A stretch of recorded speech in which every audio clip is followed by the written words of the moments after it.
to look at Mark chapter 13 that was read for us and to think about it. First thing I want to ask is a question. I want to ask you, are you interested in the future? If somebody would say to you, I can tell you exactly what's going to happen in the future, would you be interested? Well, yes or no. Australians, by and large, are very interested in the future. That's why horoscopes are known by everybody. You can almost ask any person what their star sign is, and they'll tell you what it means as well.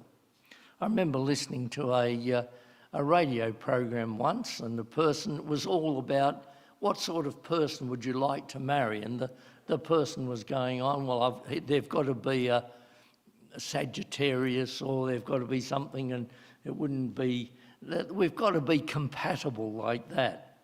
And then the person asked, well, what religion would they need to be? Oh, I don't believe in any of that rubbish. Horoscopes were the thing that determined the listener's life, not that rubbish of religion. Australians are interested in horoscopes, in fortune tellers, in tarot cards, in palm reading, almost anything to say what's going to happen. They even ask economists. No, I didn't mean that for those who are there. And my question is, are you interested in the future? And would it lead to a change of action in your life if you really knew what was happening? I suppose it might. If you knew for certain that you were going to receive a very hefty endowment from some source and you were going to have tomorrow millions of dollars, it might change what you do today. It might. Depends on how reliable you think the information is and how relevant it would be to you. We are always guessing about the future and what changes it might be. I had a great illustration and then the Prime Minister has spoiled it for me, because I was going to talk about the knowing that there was going to be a federal election but we didn't know the date. Well, we do, so that spoils that. But knowing the date, I guess my question still is to say, well, is that going to change anything that you do in the next 5 weeks? Apart from turning radios and TV off and not looking at papers and things like that. For some people, it's going to make a lot of difference. If you're standing for Parliament, if you're a member of a political party, you're going to have your attention focused very clearly. I think this place here used to be a centre for, it still is. Oh, getting money from the government, that's wonderful. So it's going to change the life of some of the people here for the next little while. So knowing something about the future can have some implications for the way I live, and that's going to be one of the focus points that we're going to think about tonight. Knowing the future, does it affect the way I live in the present? Now, to give a little bit of context to Mark chapter 13, we didn't read the first 13 verses, but it starts off where the disciples are almost acting like proud Jerusalem people. They turn to Jesus and say, look at the temple. Look at it. It was one of the wonders of the ancient world. It was made of white marble, topped with gold. When the sun shone in the right way, you could see it for kilometres after kilometres. It was one of the great points. And so the disciples are saying, look at, teacher, what massive stones, what magnificent buildings. And Jesus says, they're all going to be reduced to rubble. They would have never guessed that that was his response. It would be like us taking some visitor to Sydney Harbour and say, look at the Opera House, one of the wonders of the modern world. It's going to be reduced to rubble, says our friend. And sort of a little bit deflating. You can imagine the disciples didn't expect that reaction. So their immediate response is to say, well, when's this going to happen? How can you say this about... Because it wasn't just the architecture that was going to be so important. It was the cultural centre. It was the religious centre of everything that made them God's people, was summed up in the temple. And for that to be destroyed put a great gap, a great destruction under everything that made them who they were. But Jesus says it's going to happen. And let's take the account up at verse 14, where we started reading. Because before the temple is destroyed, it's going to be desecrated. When you see the abomination that causes desolation standing where it oughtn't to be, then there's certain actions that are going to follow from that. Now, if you'd never read the Bible, if I said to you the abomination that causes desolation, my guess is that not much comes into your mind. If you've read the prophet Daniel, you immediately say, I know what that's talking about. So at some stage, go back and read Daniel 9, and you'll get this abomination that causes desolation, where the temple is going to be desecrated and destroyed. In Daniel, the prophet seems to be pointing forward to the time of Antiochus Epiphanes, one of the rulers of that area before Christ, and he desecrated the temple and sought to destroy it. But here, Jesus uses exactly the same word, and he's pointing forward to something that's just about to happen. When you see this happening, this desecration, then you've got to act. You've got to act because it's an emergency, it's urgent. Everything, all the opposition to God and his people is reaching a climax. So that, flee to the mountains. No one on the housetop should go down and enter the house or take anything out. There is urgent action that's needed. Once you see what's happening, don't wait to see what's going to happen next. Once you've seen that, take for the hills. Get out as fast as you can. If the roof blows off, no, it won't. We would need to take action immediately. You don't stand around wondering what to do next. And that's what Jesus is saying to the disciples. Well, when is that going to be? Because Jesus doesn't exactly say. But most people look at that and they know that in 70 AD, the temple was both desecrated and destroyed by the Roman general Titus as he came through. It was part of the Roman destruction of Judea and Jerusalem. It was a time of persecution for Jewish people. And in fact, for the Christians, it meant a double attack on them because they were ethnically part of the Jewish nation.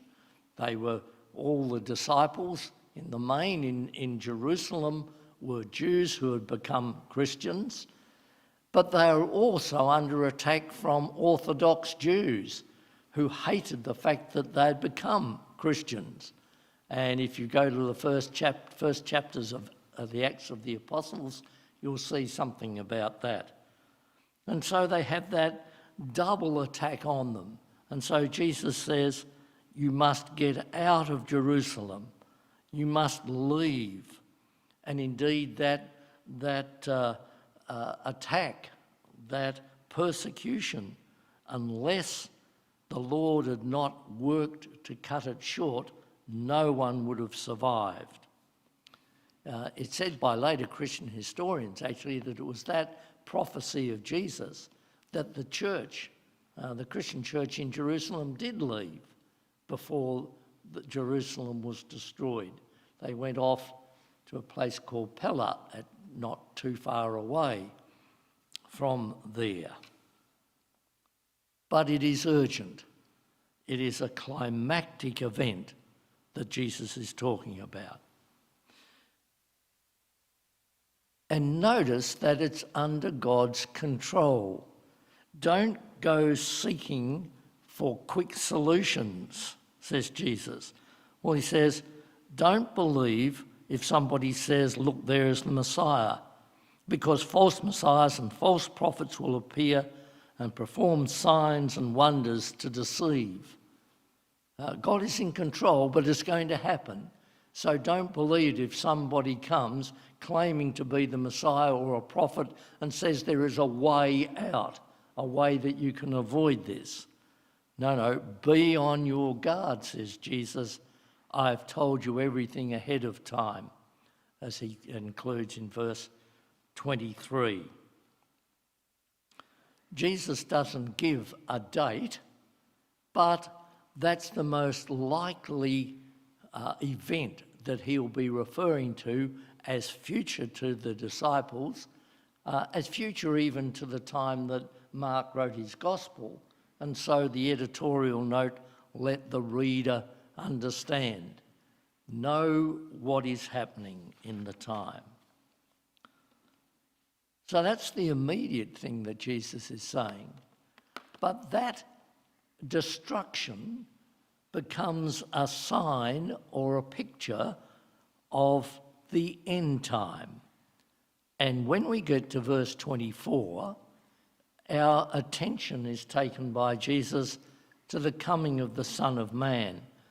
In those days, he says, following that distress. He doesn't say how long after following that distress, but it's after then. That distress becomes a sign of what it's going to be like at the end of all time. And he quotes from Isaiah, the sun will be darkened, the moon will not give its light, the stars will fall from the sky, and the heavenly bodies will be shaken. If you read Isaiah in those quotes, you'll see the context is the day of the Lord. That's what Isaiah is talking about. The day of the Lord is coming. And the day of the Lord is the time when God's people are restored, God's enemies are overcome, God's kingdom is established. And so Jesus says, this distress that's going to be faced is a picture of what's going to be like at the end of time and the day of the Lord, because the Son of Man is coming in clouds with great power and glory. It's another quote from Daniel 7 this time, that great picture of the Son of Man who comes to the Ancient of Days and is given all power and authority, and he is going to collect his elect from all the four winds, from the ends of the earth, so that all those who are his will be gathered and be part of the kingdom, with the corollary that those who are not his people will see his authority and be overwhelmed by it. That is what's happening at the end of time, a time of distress for some, but a time of great victory for those who are related to the Son of Man. That was Jesus' way, his favoured way of talking about himself as the Son of Man. And the Daniel 7 picture is the greatest picture of the whole of the Old Testament of who this figure is going to be. And so the coming of the Son of Man, the day of the Lord, and when everything will be shaken, all the things that we hold on to and think are our bedrock certainties are all seen for what they are. There's only one certainty at that point. It is future and certain. Jesus then gives two parables. The first parable, the parable of the fig tree, talks about what is going to happen in the immediate future. And he says there are warnings, there are signs that you should be recognising. He says that learn the lesson from the fig tree. You look out and you see the twigs getting tender and the leaves will soon come out. I don't have fig trees outside my window, but I do have frangipanis. And I know that at the end of winter, before we go into spring, those bare branches of the frangipanis at the ends become soft and they change colour, and I know that the leaves will soon be there. Jesus would have spoken about frangipanis, except they didn't have them where he was speaking, so he had to use fig trees. So that's what he's speaking about, and he says, you know how to read the signs, so know that this climactic, urgent persecution, devastation is just about to happen. And in fact, he says in verse 30, this generation, the generation of disciples, will certainly not pass away until all these things have happened. It'll be about 40 years after the time that Jesus was speaking that this would happen. That generation were not going to pass away. It's going to happen. Heaven and earth will pass away, but my words will never pass away. And so as the Christians ate and drank and went on with their life, they are to keep in the back of their mind, or perhaps the front of their mind, that all this is going to come to an end and they're going to have to change their whole life in that way. So that's the first of the parables, the parable about what is happening in that immediate generation that Jesus is speaking to. But there is another parable where he doesn't give any warnings at all. And so this one is the parable of the absent landlord. The second parable, we now are taken to the end of all things. And Jesus says about that day or hour no one knows, not even the angels in heaven nor the Son, only the Father. So it's only God who knows what's going to happen there. And there's no warnings about that. The servants are given tasks and the landlord goes away, and like that absent landlord, he turns up. And Jesus is saying, like the servants, you have to be ready for his turning up. It's a number of parables Jesus gives a bit like that, where you have to be ready for the unexpected return. Many years ago, when our family were young, we were in a parish and we wanted to go away for just some time away as a family with young children, and we got some of the youth fellowship to look after our house. And when we came back, the mother of one of the young men who was in our house said, "What was your house like when you got back?" And we said, "Oh, fine." She said, "I turned up the day before. You would not believe the mess that it was." The young people from the youth fellowship knew what day we were returning, and they acted accordingly. If we had have turned up like the man's mother did the day before, our jaws no doubt would have hit the floor. Be ready, because you don't know when the Lord is returning.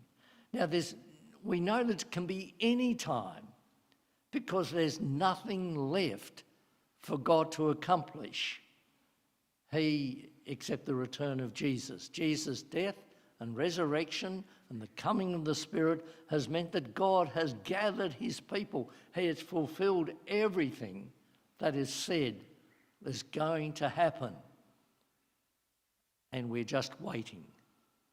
About 60 years ago or so, I was at Melbourne University and I was studying in the Baillieu Library. And in the Baillieu Library in those days, I'm sure they've gone digital sometime in the last 60 years, but there were these big clocks with very big minute hands, and they had the most unusual mechanism because you heard click. And if you looked up, the minute hand then moved. Click, then move.